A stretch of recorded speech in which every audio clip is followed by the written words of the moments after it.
नमस्कार. घरगुती स्वयंपाकघरामध्ये तुम्हा सर्वांचं मनापासून स्वागत. खूप दिवसाच्या मोठ्या गॅप नंतर आपण आज पुन्हा भेटतोय आणि आज आहे मकर संक्रांत. मकर संक्रांतीच्या माझ्या परिवाराकडून तुम्हा सर्वांना खूप खूप खूप शुभेच्छा. तसेच नवीन वर्षाच्या देखील शुभेच्छा. मकर संक्रांती स्पेशल एपिसोड आहे आणि मकर संक्रांतीला घरोघरी तिळगुळ केले जातात, तिळाचे लाडू केले जातात, कोणी गुळपोळी करतात. पण मी आज केली आहे पुरणपोळी. पुरणपोळी आणि कटाची आमटी. माझ्या एका मैत्रिणीकडून मला एक रिक्वेस्ट आली होती की कटाची आमटी कशी करतात त्याची रेसिपी दाखव. तिच्यासाठी आजचा हा खास एपिसोड आहे. वळूयात आपल्या रेसिपीकडे.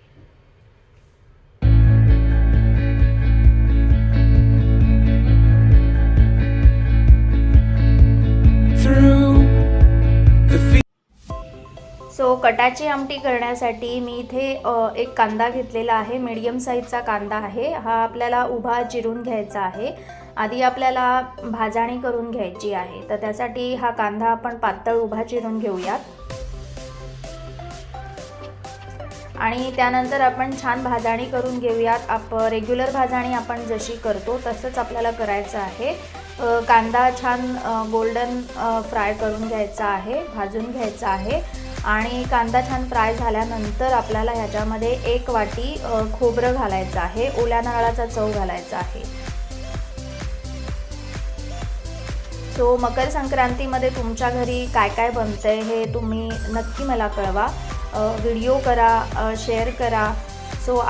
आपल्या ज्या रेसिपी आहेत किंवा आपल्या ज्या संस्कृती आहेत त्या इतर लोकांपर्यंत पण पोचतील. इथे माझा कांदा फ्राय करून झाला आहे. मी 1 वाटी खोबरं ॲड केलं आहे आणि ते पण अगदी सोनेरी रंगावर भाजून घेतलं आहे. आता आपण थोडंसं तेल टाकून याच्यामध्ये जो आपला खडा मसाला आहे तो फ्राय करून घेणार आहोत. मी इथे आता वापरल्यात एक 4 ते 5 लवंगा, त्याच्यानंतर एक 6 ते 7 काळी मिरी घेतलेली आहे, ती या तेलामध्ये आपल्याला भाजून घ्यायची आहे. आणि एक 1.5 चमचा मी धणे घेतलेले आहेत. जे अख्खे धणे असतात ते आपल्याला ह्याच्या तेलामध्ये थोडं फ्राय करून मग हे सगळं जे वाटण आहे ते मिक्स करून थंड करून घ्यायचं आहे आणि मिक्सरमधून फिरवून घ्यायचं आहे. तर ही जी रेसिपी आहे ही कटाच्या आमटीची रेसिपी आहे. ही खास रेसिपी मला एक रिक्वेस्ट आली होती, तर त्या रिक्वेस्टसाठी आहे.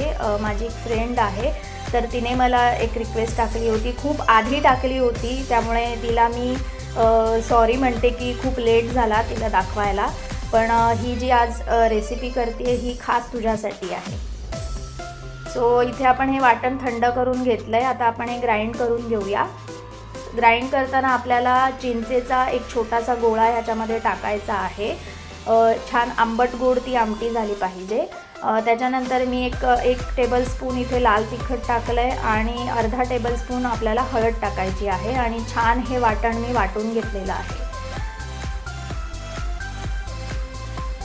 इथे मी खोबऱ्याच्या फोडी करून घेतल्या आहेत आणि काजू घेतलेले आहेत.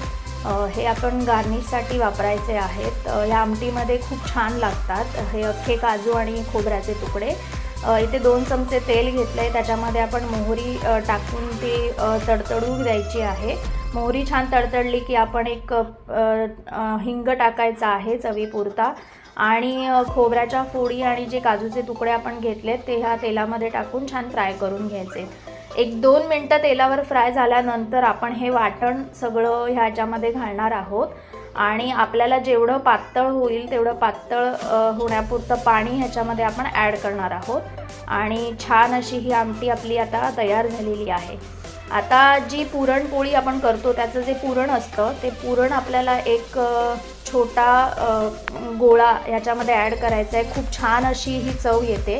त्यामुळे कटाची आमटी ही पुरणपोळी करतानाच केली जाते, कारण ते जे पुरण असतं ते आपण ह्या आमटीमध्ये छान वापरू शकतो आणि त्याचीच चव ह्या आमटीला आली पाहिजे.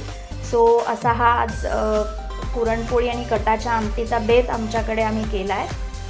छान अशी कटाची आमटी आपण तयार केली आणि छान सर्व केलेली आहे. माझी ही रेसिपी तुम्हाला छान वाटली असेल तर माझ्या चॅनलला लाईक, शेअर, सबस्क्राईब करायला विसरू नका. सो आता आपण पुरणपोळ्या करणार आहोत. अगदी पटापट मी करून दाखवते. इथे मी जो मैदा आणि अर्धा कप मैदा आणि अर्धा कप गव्हाचं पीठ मिक्स घेतलेलं. एक 5 ते 6 तास हे मळून ठेवायचं. त्याच्यानंतर जे पुरण आपण करून घेतलं आहे ते छान ह्या पिठामध्ये गोळा करून भरायचं आहे आणि छान याची पोळी लाटून मस्त अशा पुरणपोळ्या आपण तयार करायच्या आहेत.